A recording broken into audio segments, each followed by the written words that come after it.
Yesterday, we were discussing about one of the Buddha's qualities, namely, Buddha has realized the peace and teaches the Dhamma for the sake of peace or extinguishing kilesas, namely, Pranebhuto Sobhagava Pranebhanaya Dhammanti Seti.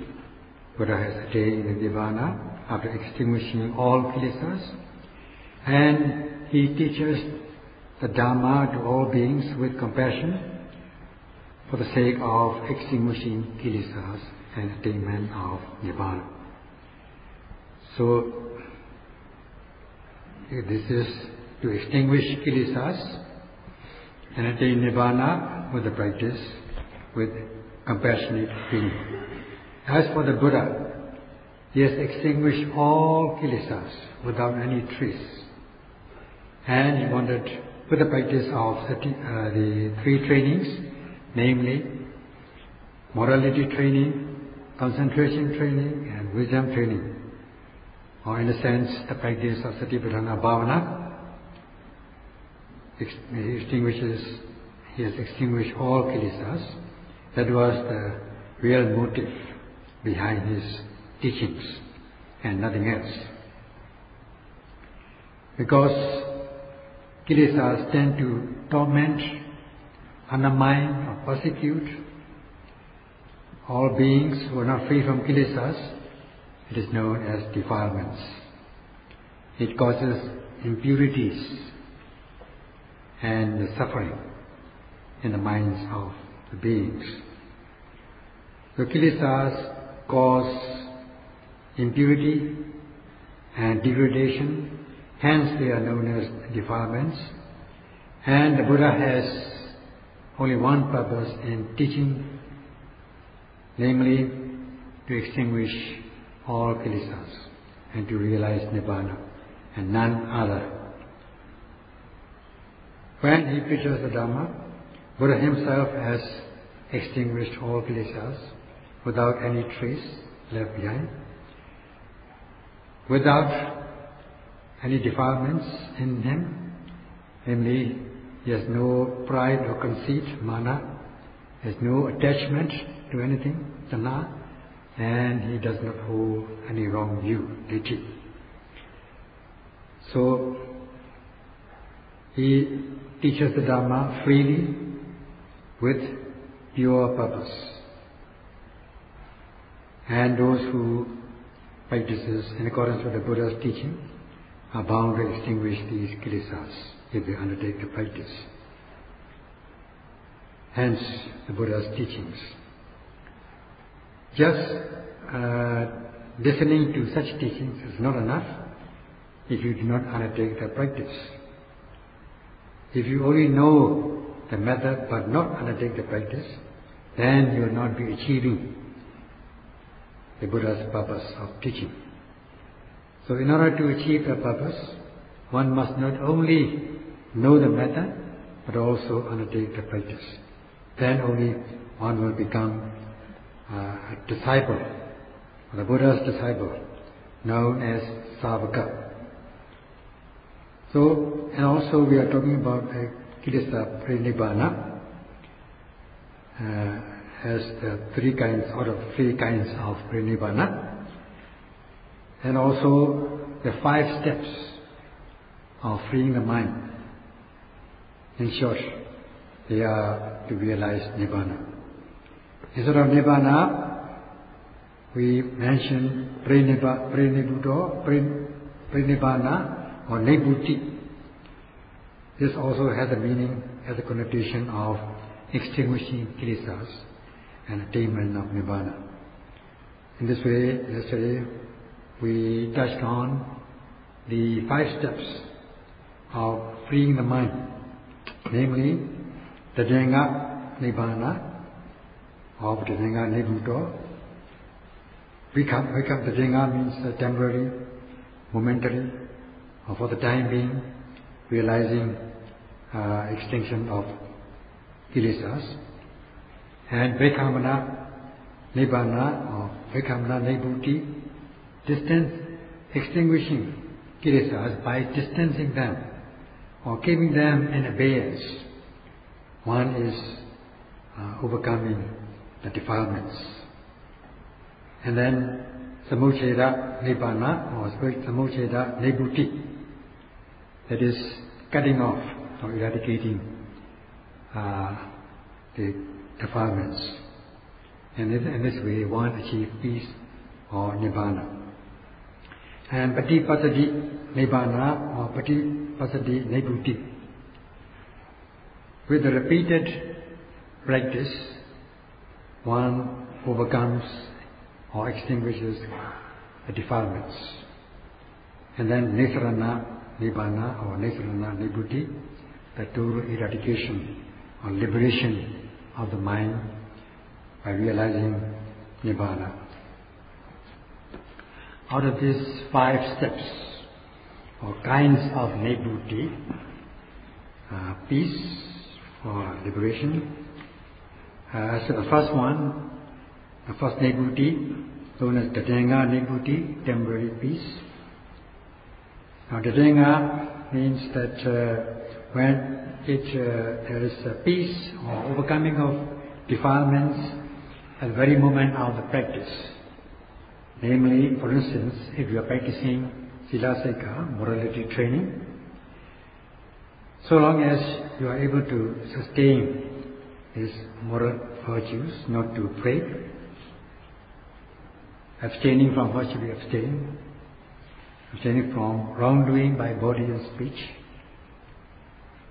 the transgressive types of defilements have no chance of arising in your stream of consciousness. For instance, so long as you are taking the vows of precepts, 5 precepts, for ordinary sense, so long as you don't break the 5 precepts, you will be sustaining it, abstaining from physical and verbal wrongdoing, and with the momentum or the force of the practice of Sila, you are said to be overcoming or having peace from defilements on a temporary basis. With Sila, this is how you are realizing the Tathanga Nibbuti, temporary peace, overcoming these transgressive types of defilements, Vitakama Kilesas. And in this way,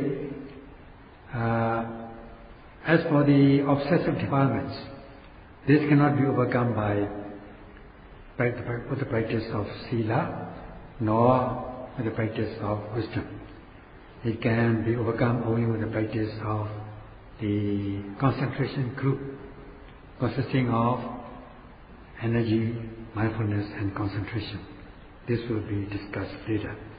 As for now, we are talking about Sila, morality, by which we overcome these transgressive forms of defilements. And so long as we are able to sustain this moral virtue, abstaining from what should be abstaining, we are overcoming this Vitakama Kilesas, transgressive forms of defilements. Thus, we are realizing temporary peace, Tathanga Nibbuti. Because the transgressive forms of defilements which can arise are substituted by this moral practice. So, this is for lay people. And as for the monks, they observe the rules of conduct in their own right, abstaining from what should be abstaining by body and speech, abstaining from wrongdoing by body and speech, with faith, so as not to break them. So long as they are able to sustain the rules of conduct, they are said to be overcoming the obsessive, the transgressive forms of defilements, Vitakama Kilesa. And as much as they sustain these transgressive defilements have no chance of arising, they are said to be overcome. Hence, Tathanga Nibbuti, temporary peace. This is how one realizes the Vijnana Nibhuti with the practice of moral conduct. And as for the practice of samadhi, concentration, to overcome or to realize the Vijnana Nibhuti, temporary peace, let us say if one undertakes the practice of concentration, either by means of samatha, tranquility meditation, or vipassana, insight method, if you are able to activate your mindfulness on any object in a sustained manner, and with the activation of mindfulness, with the application of energy, that is a driving force to drive the noting mind to the object to be noted, which is known as virya, energy, or right effort, or right energy. The defilements are not accepted. By not accepting them, you are said to be abandoning or overcoming these defilements. They have no chance of arising, and their path is said to be blocked from overcoming your mind. So long as you exert energy, you are blocking the path to defilements. And you cannot be slack in your practice. You have to be energetic in every second of the practice, so that you're blocking the path to defilements, opening the way to wholesome deeds. And instead of these defilements or unwholesome deeds, you are said to be your mind is said to be occupied by bhavana kusala citta, consciousness, wholesome consciousness of mental development. So your stream of consciousness is protected so as not to allow these kilesas with the practice of mindfulness, which is the group which belongs to this samadhi group, concentration group.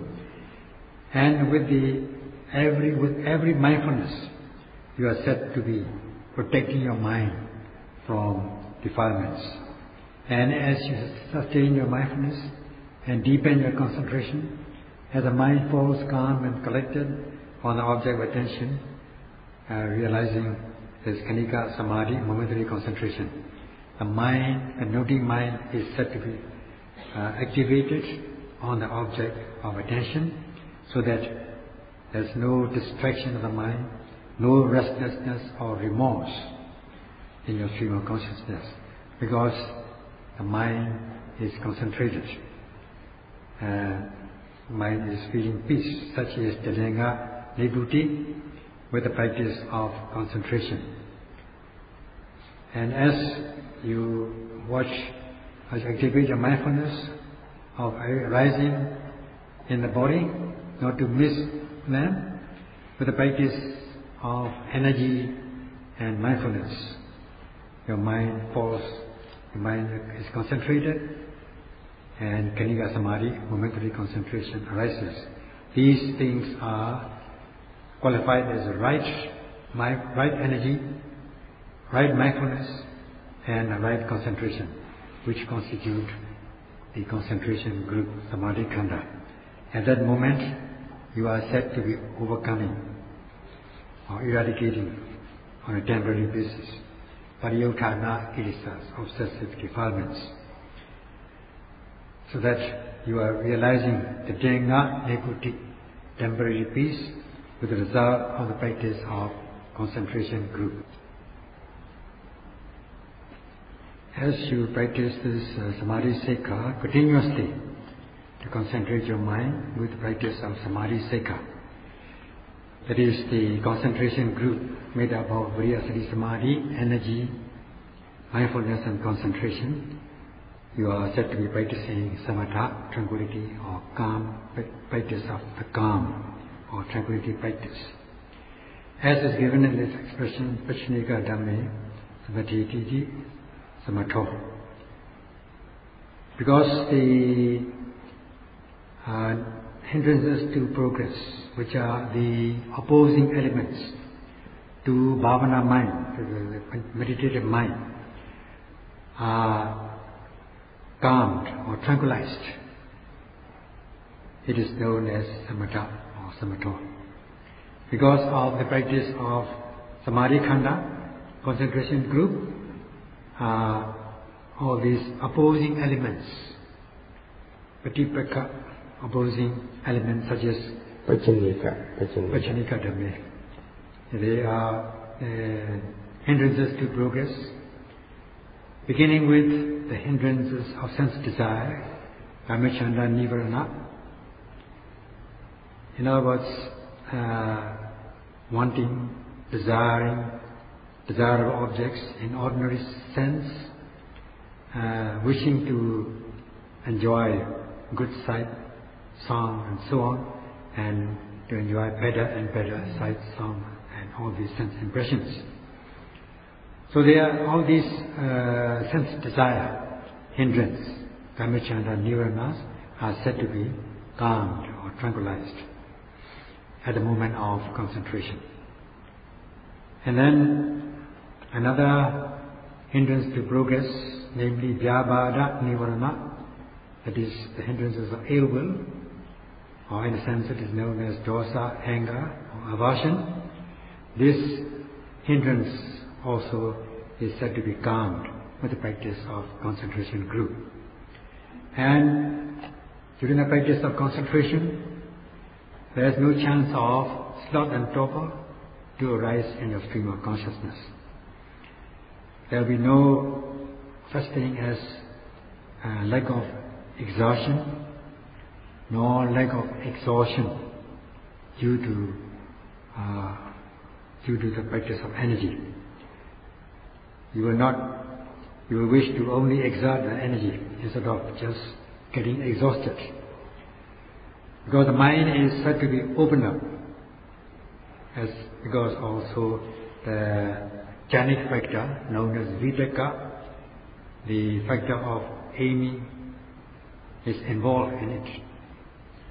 Because of this aiming and energy, there is no such thing as slackness of practice.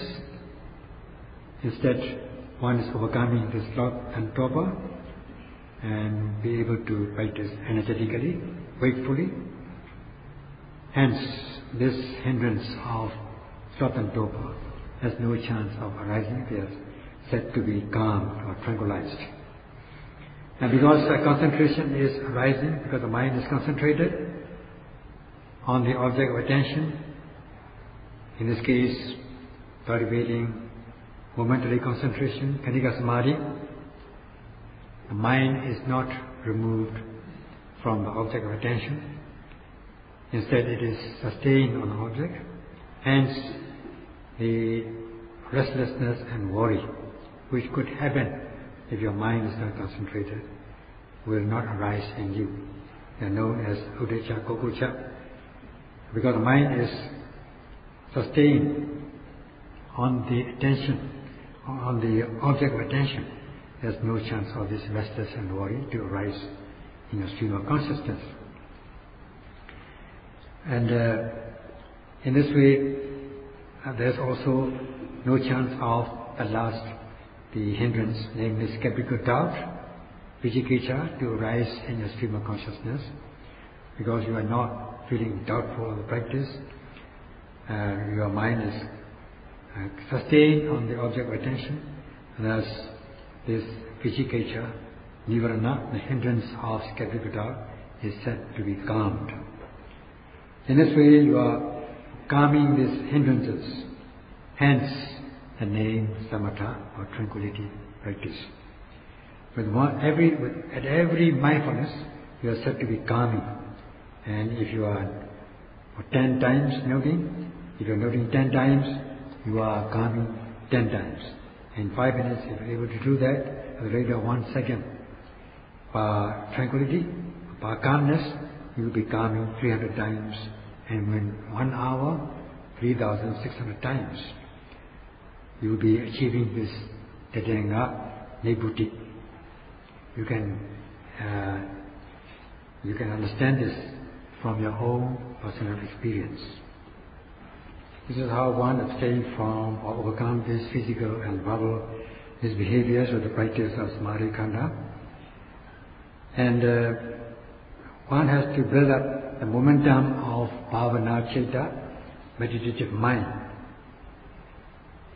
As when you analyze it, just one moment, a short moment of Bhavana Citta, the meditative mind, will not be so strong, it will be weak and insignificant. However, if you are able to practice in such a way that your preceding noting mind is continuous with the succeeding noting mind, then you will be able to build up your meditative mind in a wonderful way, in a wonderful manner. The wonderful energy will arise, just like when you look at the individual threads or nylon fibers or threads, when they are combined together, intertwined into a string or linen, you can find out how strong they become. So if one is able to cultivate this mindfulness meticulously so that the noting mind is continuous, you'll be able to build up energy in a very wonderful manner, so that your meditation or practice will be able to build up momentum. And as the noting mind is going well, let us say you are able to continuously note for 1 minute, 2 minutes, or 3 minutes continuously, you will be building up this momentary concentration, Kanika Samadhi, at the very moment of the practice of this concentration group, where this Vipassana jhana, insight absorption, is involved.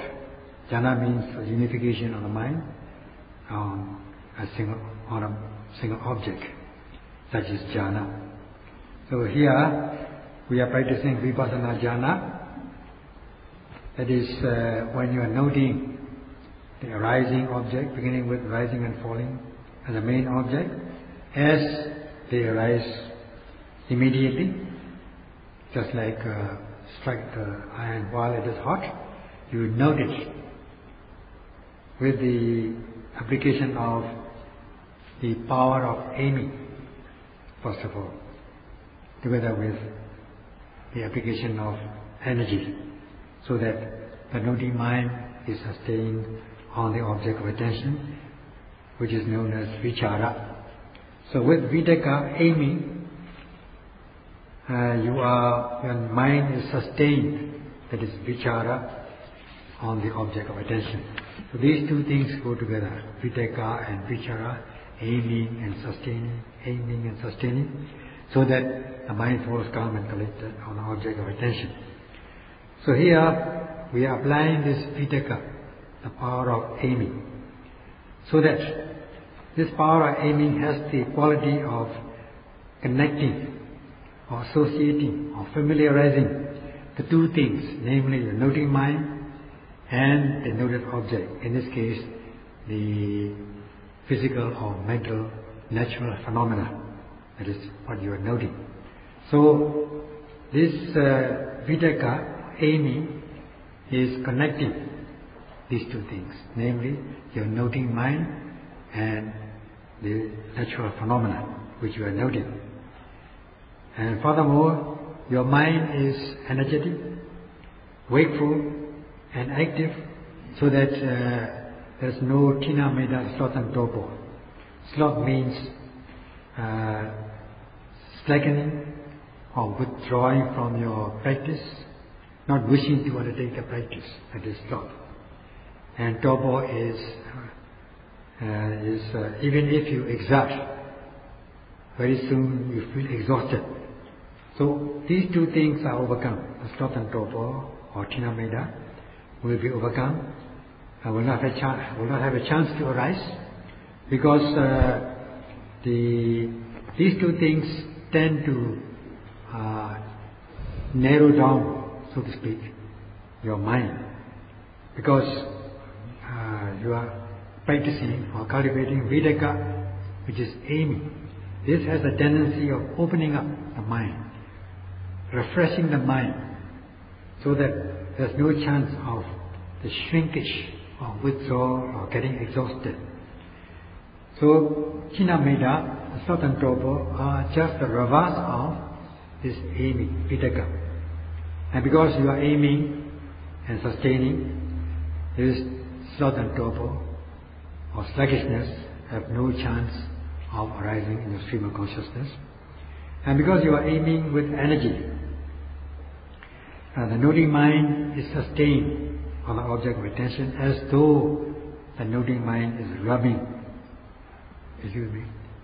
the object of attention, so that there will be no such thing as identification or conceptualization or intellectualization, because your mind, noting mind, is sustained on the object of attention.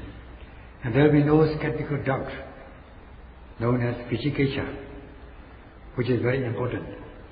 So in the beginning of the practice, these two things, sluggishness, which is Southern Topo, and Vicikiccha, skeptical doubt, are very important. They are close enemies. So because the jhana, you are concentrating the mind with the vipassana jhana, that is cultivating Vitakka, which is the jhana factor, there's no chance of Tinamit, Southern Topo, and skeptical doubt to arise in your stream of consciousness. This is very important, especially for the beginning yogis, or at the beginning of the practice, that they would not allow this sluggishness to enter their stream of consciousness. This sluggishness of Southern Topo are set as close internal enemies for the beginning yogis. So as not to allow these enemies, the Buddha has given this method, namely Vitakka, aiming, in order to open up and refreshes the mind, which is also a factor of absorption, jhana. So as not to allow this mind to become slack, to slacken and withdraw or lack of energy, and to congeal. The mind is said to be congealing or is solidifying, like the butter. When you put the butter in the fridge, it solidifies into hard substance. So too, your mind becomes very hard and slimy, not being able to apply energy, and even not wishing to exert energy, and even if you exert energy, you very soon get exhausted. So in order that these things wouldn't happen to yogis, this ardent energy is very required. One has to be wakeful and active when one is undertaking the practice. So in the beginning, these two mental powers are very important. Otherwise, it will be a waste of time in the practice. Some yogis are found like that because Sayadaw has been interviewing them. And these two mental powers are very important. That is the Vitakka and energy, ardent energy and Vitakka are very important. If they are very weak, then they will be just wasting time. It is necessary that they should be careful about that.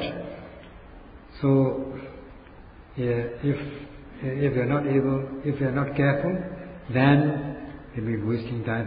They may be practicing 1 month or 2 months without any progress. Especially this ardent energy, or noting with application of ardent energy, in noting the arisen object as it arises immediately, without any identification, conceptualization, or intellectualization. The skeptical doubt is very important. If they enter the stream of consciousness, then they are going to upset the practice if, for instance, if they want to try to reason out something which is beyond the reach of their reasoning power, they will become doubtful, and such people are very difficult in the practice. And the Buddha even said that I cannot have such persons. So we have to be very careful about this. Because here we are cultivating this vipassana jhana, that is aiming and energy viriya, so that the mind falls calm and collected on the object of attention, giving rise to sati samadhi. The sati samadhi, mindfulness and concentration will arise automatically. So in the beginning, you are building up this viriya sati samadhi, which is concentration group, the momentum of this concentration, and so that you have built up momentum. It is proceeding with force, so that even if you miss sometimes for a few moments, kilesas will be overcome for that time being. You are said to be distancing them or keeping them in abeyance. They are said to be overcome. Because you are building up momentum, although you may not be noting at that time, these obsessive defilements, paryuddha kilesas, are said to be overcome. You are said to be distancing them, keeping them in abeyance because of this momentum. And in this case, you will come to understand the meaning of bhavana, mental development. Because you are free from nivaranas, hindrances to progress, you are cultivating your mind, so that the mind, this cultivation, this practice is enlarged or multiplied and developed. Such is known as bhavana, mental development. Then the mind becomes pristine, pure. With the practice of moral virtue, you are said to be behaving like a human being. You are human-like. And because you are able to concentrate your mind, you are said to be possessing the human mentality. And this, not only these, for instance, if you are practicing sila, you are said to be a human being. Not only this is beneficial for yourself, it is also beneficial for the society, which we shall discuss tomorrow.